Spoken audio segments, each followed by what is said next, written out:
ہم کریں گے ہر مظلوم کی حمایت۔ السلام علیکم، میں ہوں حورین فاطمہ اور آپ دیکھ رہے ہیں حمایتی نیوز HD چینل۔ نظر ڈالتے ہیں آج کی اہم خبروں پر۔ کراچی میں صحافی کے خلاف مبینہ جھوٹی پٹیشن، صحافتی حلقوں میں تشویش۔ عابد خان آفریدی کی رپورٹ کے مطابق کراچی کے علاقے ملیر میں صحافی مختار کلیری کے خلاف مبینہ طور پر بے بنیاد الزامات، کردار کشی، ہراسمنٹ پر مبنی پٹیشن دائر کیے جانے کے بعد صحافتی حلقوں میں شدید تشویش کی لہر دوڑ گئی ہے۔ مختلف صحافتی، سماجی اور انسانی حقوق کے تنظیموں نے اس عمل کو آزادی صحافت پہ حملہ قرار دیتے ہوئے سخت مذمت کی ہے۔ ذرائع کے مطابق صحافی مختار کلیری نے حالیہ دنوں میں ملیر میں سرگرم مبینہ دوائز مافیا کی کرپشن، غیر قانونی سرگرمیوں اور انکم سپورٹ پروگرام میں مبینہ بے ضابطگیوں کے خلاف خبریں نشر کی تھیں، جس کے بعد انہیں مبینہ طور پر انتقامی کارروائی کا نشانہ بنایا جا رہا ہے۔ صحافی کے مطابق ان کے خلاف جھوٹے مقدمات، ہراسمنٹ پر مبنی پٹیشن صرف سچ سامنے لانے کی سزا ہے۔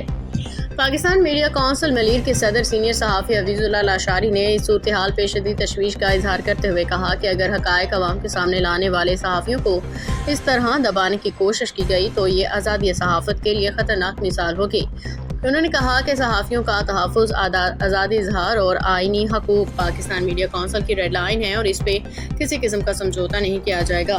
انہوں نے مزید کہا کہ آئین پاکستان کا آرٹیکل 19 ہر شہری کو آزادی اظہار رائے اور آزادی حق کا فراہم کرتا ہے، تحفظ کی ضمانت فراہم کرتا ہے۔ کسی بھی صحافی کو سچائی بیان کرنے پہ ہراس نہ کرنا آئین و جمہوری اقدار کے منافی ہے۔ پاکستان میڈیا کونسل نے تمام قانون نافذ کرنے والے اداروں سے مطالبہ کیا ہے کہ مبینہ ڈیوائس مافیا کے خلاف فوری اور شفاف قانونی کارروائی کی جائے، جبکہ صحافی مختار کلیری کو مکمل قانونی اور آئینی تحفظ فراہم کیا جائے تاکہ وہ بلا خوف و خطر اپنی صحافتی ذمہ داریاں انجام دے سکیں۔ صحافتی تنظیموں نے خبردار کیا ہے کہ اگر صحافیوں کے تحفظ کو یقینی نہ بنایا گیا تو ملک بھر میں احتجاجی تحریک شروع کی جائے گی، جس کی تمام تر ذمہ داری متعلقہ اداروں پہ عائد ہوگی۔ روزنامہ Himayati News, Pakistan Media Council, Karachi Malir report, Abid Khan Afridi. باخبر رہیے ہر جگہ ہر وقت، جانیے ملکی و غیر ملکی حالات و واقعات یقین کے ساتھ۔